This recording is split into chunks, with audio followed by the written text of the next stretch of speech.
part of any season, but when we decided to sit Michael down for the first 2 weeks of the season, we knew that our team was going to have have our work cut out for us.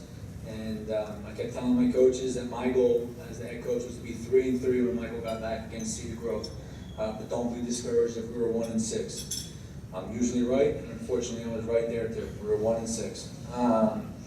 Mike's return to the mound provided our rotation with much needed stability. It also allowed us to put other players in spots where they were better suited for, like Eric in a closer role as opposed to a starting role where he just lost his stamina after 4 innings. Mike's a true number one. He gives a team the confidence that every day he's on the mound, we will win the baseball game. His first start against Cedar Grove, where he was dominant, taking a no-hitter into the last inning, he ended up surrendering 1 hit, but shut the team out, and that was probably one of the best offensive teams in Essex County.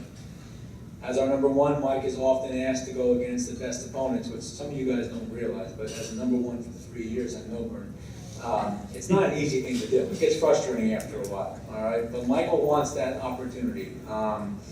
He took everybody's best performance and challenged it head on. He defeated Rutgers Prep, which featured one of the state's best hitters, and made a very impressive run in the state tournament, and he dominated that team. He came in against Pennington when the team started to slip away from us, and we were getting a little nervous there. Michael came in, kept them at bay, and allowed their left fielder to make a terrible play and blow that game. Most impressively for us was when Mo Beard, when the plan for Michael was maybe the 4th, maybe the 5th, but just get comfortable until then, and then a couple batters was the first inning. Michael, go warm up. He comes in pure adrenaline and just basically shut down a team that practically hit for the cycle in the first 5 batters, shut him down for the rest of the game, allowed his teammates to mount the comeback, and then win a consecutive state prep championship.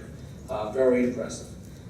The sign of a true competitor and a true number one is that when you don't always have your best stuff, you can get through it, you can compete, and Michael has shown that ability throughout his first 3 years. He finished the season at a 7-2 record with a 1.92 ERA. He had 59 strikeouts in 51 innings. Opponents hit a 179 batting average against him. Unlike most pitchers, Michael can actually hit the baseball. But like most pitchers, he can't run the bases for sure. He led our team with a .432 batting average. He had 18 runs scored. He had 36 RBIs. His 16 extra base hits rank him in the top 20 in the state of New Jersey for extra base hits. His walk-off home run against Caldwell was an individual highlight as well as a team highlight. Although if you went by John's reaction, you would have thought the home run against New Providence was more important. And the one against Caldwell was just another hit.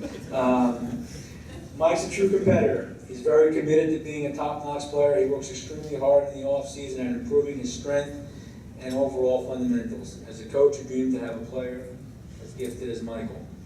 His successes this season have earned him first team all-conference, first team all-prep. He was also selected to participate in the Essex and Union County Underclassmen All-Star Game, as well as tomorrow night's Diamond Nation Underclassmen All-Star Game, which will feature the state's best underclassmen players. I'm sure this is just the beginning for Mike, as he will definitely be seeing some more postseason recognition as the Star Ledger puts their teams together in a few weeks. Mike's on track to graduate Newark Academy as one of the all-time winningest pitcher in the history of the school, as well as accomplish some other milestones.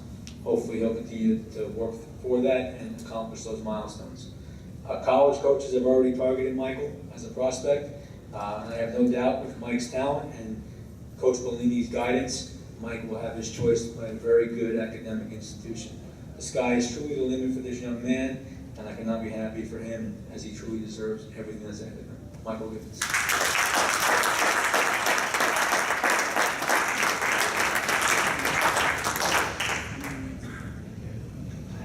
Seniors. First senior is Dan Winkler. Dan, come on.